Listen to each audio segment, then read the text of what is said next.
Ayan, bumanat na naman ang kawalang utahan si Manang Risa. Noong nakaraan, hindi niya naintindihan ng guilt is personal. Ito yung nagmamagaling at nagmamarunong. Akalain mo, gusto mong magpasa ng bill, meron nang nakasulat, tapos verbal na lang ang iba. Ano yun, i-imagine na lang natin. Bago to batas imagination. I don't know if We may Her Honor suspend, would Mr. President, like but- me to approach and try to explain, because I understand what Her Honor is trying to say. What I'm saying is it's not written in the bill. Mr. You President, can we may ask your suspend. staff because it's not written in the bill. We may suspend, Mr. President, but it is actually written in the bill, and I was Kindly asking the read gentle lady it when I into the responded to her record. question. Then read it into the record, because yung binanggit niyong 5 items, nandyan nakasulat yan. But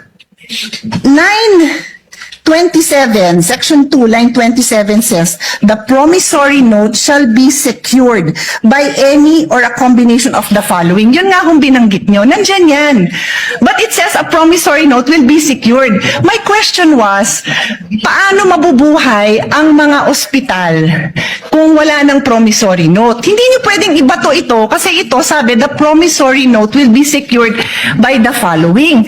Perhaps Your Honor would like to make an amendment that says that in lieu of the promissory note, kasi yun ho ang sinasabi ninyo.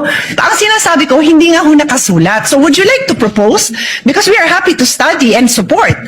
But hindi nga ho nakasulat yun. Yun lang naman ang puntos ko.